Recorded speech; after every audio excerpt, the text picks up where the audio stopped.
Hello and welcome to the channel. My name is Jake. You can also call me Atrocious, and today we've got the Hokkaido Championships, the first tournament of OP12. Brand new set, exciting new decks entering into the format. I'm so excited to get into this. I'm so excited that I'm actually 3,000 miles across the country covering this championship for you. It's going to be a really fun one. I'm excited, but let's get into the deck distribution and a couple other things before the match. So before I dive too far into this, just want to say that I am not the official live stream for this tournament. I am just broadcasting and watching this and practicing my own commentary. So if you want to watch this for yourself, feel free to click the link in the description below. And because I need to pay rent coming up in July, let's hear from a word from our sponsor. Our friends over at Nen Garden have officially kicked off the summer sale on their website. Prices are slashed from 10% to 40% across the entire store now. You can pick up some crazy discounts on One Piece based mats like the Heavenly Yaksha, some great anime themed mats like Paranormal Playmat and also the Curse vs. Beast, as well as if you get a Sun God playmat right now while supplies last. Every purchase of this specific stitched edge playmat gets a free playmat tube as well to help protect what you love, as well as a brand new pre-order that's dropped in the Pokemon region if you're a fan of Final Boss, which the colors on this are insane, man. I love this design. You can use my code Atrocious to save an extra 5% off and help support the channel, and make sure to grab your new favorite playmat while this sale's going on because you don't want to miss it. Now, back to the video. So taking a look at this, this is the deck distribution, I believe, for the entire tournament, not just the top 16. So this is actually really, really nice. I don't think we've ever gotten this before, or at least since I started doing these videos, an entire distribution of all the decks like within the tournament. We've just kind of seen the population numbers of the top 16. The most popular deck does not surprise anybody. It's blue purple Luffy, right? Holding 21% of the room in this championship. The second place deck, though, might surprise a lot of people. It's Zoro. Zoro from OP12. Definitely the front runner in terms of the new OP12 decks that a lot of people were excited about, and we saw through videos, through discussions, things like that, that Zoro was a pretty good deck. And it really showed out, almost being the most populous deck in the room. Also being in here is Enel. Enel being 6.4% tied alongside green purple Luffy. Enel might surprise a couple people, but I think especially after, I believe it was Aichi, that Enel made that top 4 run. Despite the ban with Raigo, really kind of made it a contender within this meta, really showed people like what a proper build of it could look like and also excel with. At 5.3%, we have Bonnie from OP07 and also Kuzan. Kuzan being the second most populous OP12 deck in this tournament does surprise me, right? But I did have a good feeling if you watch my OP12 tier list video about Kuzan and how it might actually be a sneaky pick within this tournament. We'll see if we can get it in any of this tournament live stream today. 4.7% is Rayleigh, another OP12 deck that I was really favorable towards. You got 4.1% at Bello Betty, still a good counter deck to a lot of these guys in the meta. 3.5% you've got tied Rob Lucci and OP11 Zoro, and then 21% is other decks, you know, a lot of one-ofs and things like that. Our top 8 though, so I wonder if they're actually not doing a top 16 round. This live stream, if you can't tell down here, is an hour and 45 minutes, so interesting if they just move up to a top 8. But in this top 8, the distribution is Luffy and Zoros, right? 4 blue purple Luffys. Again, what a lot of people feel like is just the best deck in the format. You've got 3 green OP12 Zoros and 1 red Zoro. Definitely a really interesting deck distribution. I wonder what the top 16 looked like. I did enjoy that they gave us this whole breakdown, though. Maybe that was kind of the trade-off. But the matchup we've got for you today is OP12 Zoro versus Luffy. Gonna be an exciting one if you don't know about this leader effect, because it is brand new. This Supernova Straw Hat 5 life, 5,000 power leader has a Dawn ×3 activate main once per turn. During this turn, if this leader is battling an opponent's character, you can set this leader as active. Then during this turn, this leader cannot attack opponent's characters with an original cost of 7 or less. This leader effect being able to swing twice in one turn has proved, as you can see in the data heading into this video, is super strong pairing up against blue-purple Luffy. Blue-purple Luffy, right? Once you get to that 8 Dawn, before you draw a card for turn, before you use your Dawn phase, right, to add 2 Dawn onto your board, if you're at 8 or more, you can look at the top 5 cards of your deck, grab a Straw Hat Crew type card, add it to your hand, and place the rest at the top or bottom in any order. Blue-purple Luffy, weak to aggressive, fast tempo decks, right? But once it gets to stabilize with its leader effect, essentially drawing 2 cards per turn, that's really when the gears start turning for the blue-purple Luffy. We'll see how fast Zoro wants to go. Zoro, a really interesting leader and deck. A lot of the cards within this deck give 3 rested Dawn to the Zoro leader. You may be wondering, oh, 3 Dawn for your leader may be costly for the rest of your board, but there's plenty of cards in here, a couple different ones that give Dawn to your leader, right, that you've already tapped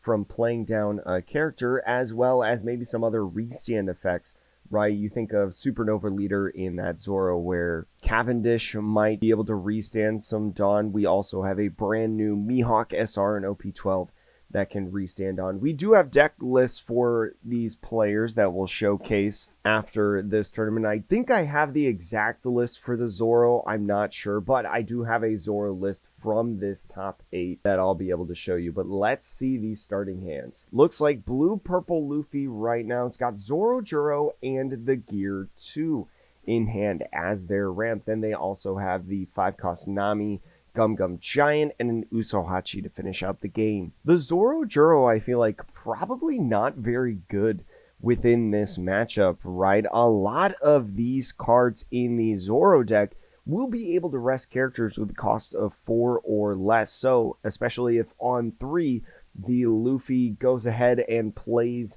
the Zoro Juro, on 4, he might be able to go ahead and rest it, right? And then swing into it and KO it. But looking at this hand, looks like they have 2 Kyushuros, I believe that's how you pronounce his name. The Hiyori 1-drop searcher is going to be nice to find another piece of the puzzle. You've got that 0-cost event that's plus 3,000 power. Maybe running a couple different bricks in there. And you also have that Treasure Cruise promo Zoro in his hand. Going to be interesting with the blue-purple Luffy going first. I'd like to think that he does want to go first within this matchup, right? Especially to go ahead and play Zoro Juro, maybe try to force him to have that resting effect and get rid of it. But going to be curious to see in this match how some things play out. And we're off. The blue-purple Luffy, just at the 1 Dawn turn, is going to pass. Usually doesn't have anything. The Zoro, rocking the Zoro sleeves as well. I love the coordination. On a 2 Dawn turn, might go ahead and play the Kyoshiro to be able to establish a nice blocker on the field, right? Now, it's going to be nice in the end game to play out this chum blocker, right? Because if a slash-type character with a cost of 5 or lower, other than this character, is KO'd by an opponent's effect, you can rest this character instead. So it's a great opportunity if you play down a Cavendish on 5, if you play down, you know, maybe that Treasure Cruise promo Zoro, right, or something of the sort, to get a body on field, and they try to respond with God Thread, a very popular card in blue-purple Luffy, you're going to be able to prevent that. So it's going to be interesting to see what happens on this turn. Looks like they have a Tashigi in hand. Tashigi does cost 5 though, so not going to be able to go ahead and play that character down, but is thinking about playing that 1-cost Hiyori. The 1-cost Hiyori, one of the 2 searchers within this deck, but plays Perona instead. So Perona looks for a slash-type attribute or a green event and puts it in hand. And we see plenty of different options, right? The most all of the characters in this deck are slash, is more than likely going to be able to hit what they want. Is thinking about grabbing that 1-cost event right there. That 1-cost event is going to be nice within this deck. The demonic 9-sword style of Sura. And then attaches 3 Dawn, swings 8,000 power, gets the Luffy to take a life, another Nami in hand. Now, we'll see right here, they are at 6 Dawn, so you could be able to play down double Zoro Juro. Right at this point, the Zoro Juros might be nice because you'd be able to at least guarantee a ramp in the next one, but I think he's maybe looking towards playing that Nami, right? Wants to put a much bigger body down on the field to be able to utilize because, as I mentioned earlier, a lot of these Zoro cards rest 4 costs or less, not necessarily 5.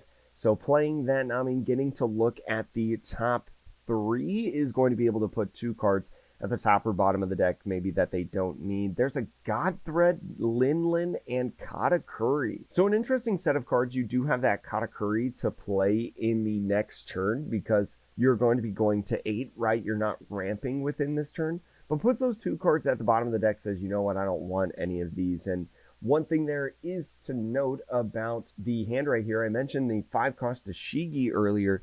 That 5 cost Tashigi may come down within this turn, right? Because it can rest an opponent's character with an original cost of 6 or less while giving the leader 3 Dawn cards. So you might be able to clear out this Nami, and especially against a deck like Blue Purple Luffy, you might not have many other situations to be able to clear the Nami, right? Or just utilize this Tashigi, because a lot of these characters on the Blue Purple Luffy side is going to be very large. So attaching the last active Dawn after using that Tashigi is going to go ahead, swing 9 at this Nami.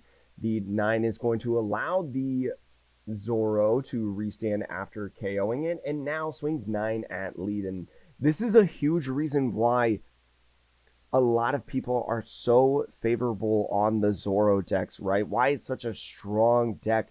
Being able to rest bodies while also clearing the board and then restanding and swinging at lead is such a dangerous tactic, right? It's so good within the game right now that it puts on so much pressure onto the opponent. But the Luffy here, not going down without a fight, is going to go ahead after taking that first life and play the Katakuri. So going to be a nice 8 cost blocker right there. So we'll be curious to see where he decides to go from here. We see a couple cards that we're a little familiar with, right? We see 5 cost Smoker from OP10. Couple copies of those in the hand. I know a lot of times Zoros will usually play like 1 or 2. This player opting for at least 2 is really nice to be able to restand some Dawn, reutilize it potentially for Zoro's leader effect, right? On like a 7 Dawn turn, if you're on the odd curve, you can play down that Smoker on the 5 Dawn turn and still have 3 to be able to swing with leader and get the leader effect off. So he's going to go ahead and swing 7,000 power lead with this Tashigi. It looks like he's thinking about getting rid of a 2K for this swing. The one thing is you just don't want to rest that Katakuri, right? Even though the Katakuri is a free block, you don't want to rest it because then the Zoro can go ahead and swing at it. And so here comes that 8 cost Dracula Mihawk. That 8 cost Dracula Mihawk is a blocker, but allows you to restand 3 Dawn. So with the play is going to attach 1 Dawn, swing at Katakuri, and so takes the free block on that, right?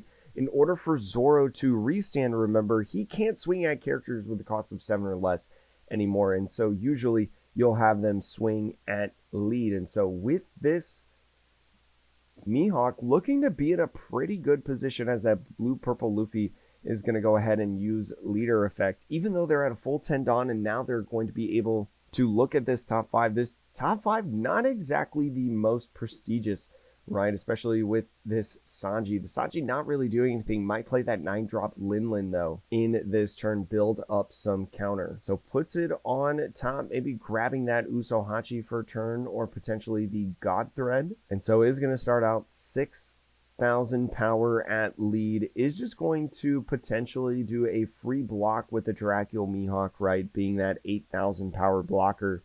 So now the Katakuri coming in, just going aggressive and swinging at lead, not necessarily trying to take out this Tashigi at all. And now with the 9-drop Lin is going to go ahead, heal a life, remove the Tashigi now from the field, right? That's why maybe not swinging at it. The Tashigi being a no counter card at the end of the game is just going to be a brick in hand. So pitches the Red Rock is going to go ahead and heal the life, putting the Tashigi in the life as well. And because the Katakuri restand effect, right, end of turn effect is going to restand and get back a Dawn, moving the Zoro to their first 10 Dawn turn. Now we'll see how aggressive the Zoro can get, right? We talked about how Luffy kind of stabilizes at this point of the game once they get to use their leader effect. So we'll see how Zoro wants to do this. Does have that little blocker on the field, remember, in the Kuroshiro. So I don't think with the Mihawk blocker and the Kyoshiro blocker as well, they're really worried about dying within this turn. But at this point in the game, you really only have one swing in the Zoro and potentially two, but decides to use that one cost event, Demonic 9-Sword style Asura, being able to rest two of your opponent's characters and don an insane finisher is going to put the Luffy on a clock, right? Rest that Katakuri, rest that one Dawn for the Gum Gum Giant, and now swings at that Katakuri, swings what I believe is quick math, 11,000 power at the Katakuri, opts not to save it, right? Can't use that Gum Gum Giant event that you have in hand. So how much do you actually want to pitch? Now throws the Dracul Mihawk at the Luffy, and so 2k, 1k is going to go up to 9. And then because Zoro battled a character earlier in the turn, is going to go ahead, pass off the turn to the Luffy. Insane stuff with that Demonic 9-Sword style Asura card. Is definitely an excellent card to come into this set. Usually the Zoro's playing one or two copies, right? Because it also can give you 3,000 power for a battle on a one Dawn counter. Now has an interesting situation going on right now. Can go ahead, grab the Usohachi, and might try to play out a Sanji Katakuri effect. Usually a lot of these Zoros are only playing one or two Demonic 9-Sword style Asura, so maybe with not a lot of searching, you can go ahead and use the Sanji to be able to play the Katakuri off of the top of the deck to get a blocker on the field, right? But I think one thing that they're maybe thinking about is just getting the Katakuri on the top and leaving two Dawn open. So in the event that there's another one of those one-cost events, they actually have at least one more for the Gum Gum Giant to play. Going to be a really interesting one as this 6,000 power swing gets a 2k counter. The 9-drop Linlin now comes in, and a block from that 2-drop blocker comes on. Looks like that 8-cost Katakuri, like I mentioned, comes in, is going to leave two Dawn open. So again, like I said, if that 1-drop event does come in, not going to be as big of an issue. The Zoro right now, in terms of the events, has the 3-cost event of Luffy is the man that will become king of the pirates. That's a really nice one for any Uta fans out there, some green enjoyers. That's basically your I'm Invincible event. Allows you to restand a Zoro leader. So it does look like they're swinging, looks like 7 there. That 7 is going to be a 12,000 power swing. Maybe is going to go ahead and play that Luffy will be king of the pirates. So is going to go ahead and Gum Gum Giant away the Thunder Bagua and draw 2 cards. That is going to put him up to 9,000, right? Still a little bit more counter that needs to be played, and 2k, 1k is going to get out of it right there. Is going to go ahead, restand the Zoro, and swing 12 again. This is going to either prompt another Gum Gum Giant to force them to not use leader effect within the turn, or block with the Katakuri. I do like this play of using the Gum Gum Giant, right? You don't want to give up this Katakuri if you don't have to. So drawing 2 bricks though, looks like he is going to have to 2k, 1k out, and that's the exact amount of counter that he has in hand. Actually crazy. He almost lost there because remember, even though he's got that blocker on field, as soon as he uses the Gum Gum Giant, he goes away from the blocker phase, right? He can't use blocker anymore. So now goes up to 8 Dawn. The Sanji's there in the hand, and the Luffy. He can't really do anything on this turn except be aggressive and swing. And because of this blocker, you need to go for game at this point in order to have any sort of chance, and you need to hope that your numbers are just so good, right, that there's no counter in this Zoro's hand. And it looks like there's a fair amount of counter, right? A couple of the OP10 Tashigi 2Ks and also that zero cost event, gonna be really tough. But on this first swing of the 8 cost Katakuri is going to go ahead and block and 1K to get out of that, them matching the total power. They were showing that 8 cost Luffy from OP11 that you may have opened on screen. That could be a nice finisher card in a sense, to be able to get another attack off in here. But on this 6,000 power swing is going to go ahead and counter out 2K. Swings the 9 Lin right here at the Dracule Mihawk. And I like this swing at the Dracule Mihawk, right? Get a little bit of counter out of hand. Try to bait out the rest of it. Zoro running a lot of bricks in this deck. If you're able to KO this Mihawk, you're only going to really face against one swing, but the zero cost event and some counter is going to be able to get out of it with still 3 cards in hand, and the end of turn effect is going to restand both of those characters. And it looks like Zoro is going to run away with it at this point. No counter events in hand to utilize. Only 2K in counter with 0 life and 1 blocker. We'll see how he decides to swing, right? He might go ahead and use the 1 cost Perona in this to maybe try to find another one of those Luffy is the man that will become King of the Pirate type events.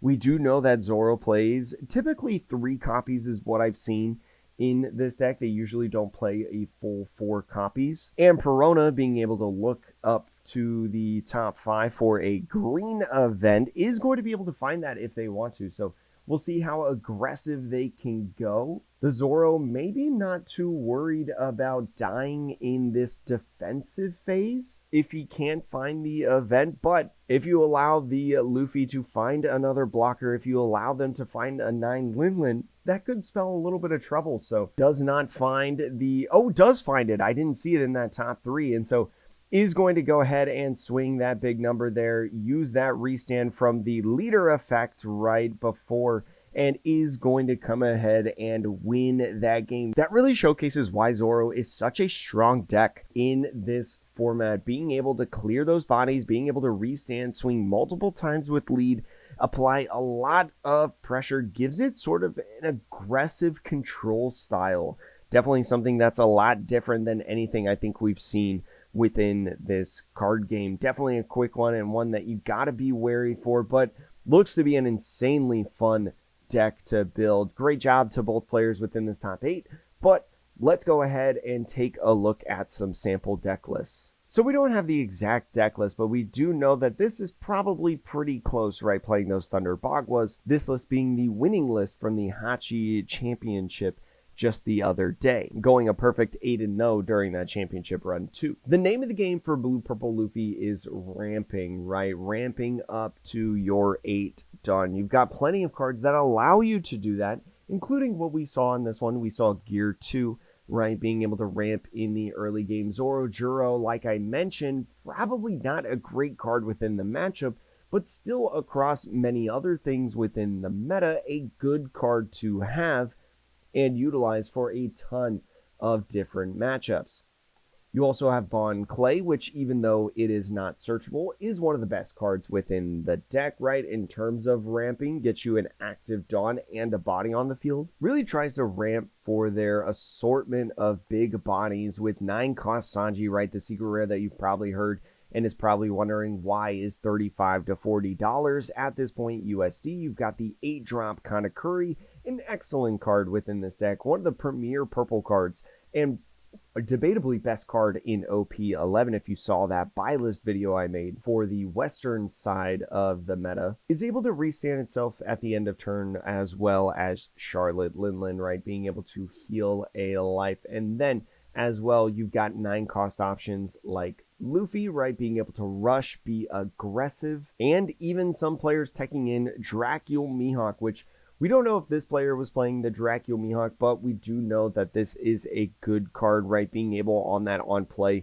to bottom deck a 7-cost or less is so valuable in so many situations, especially maybe even in the mirror match when they go ahead and play their assortment of blockers in the Sanji, right? Or a 5-cost Nami, also one of the great cards to come out of the OP11 set. It's pretty good, but I think Zoro being able to play the aggressive game and force them to go a little bit slower, right? Not playing these Zoro Juros did provide a lot of problems for the Luffy deck, but let's go ahead and take a look at that Zoro list. I'm not 100% sure if this is the exact Zoro list. I believe so because of the leader and also the Doflamingo Dawn, but this is typically what a lot of the Zoro lists will look like. You've got a couple search options in the beginning of the game with the Hiyori and the Perona, both looking for slash type characters.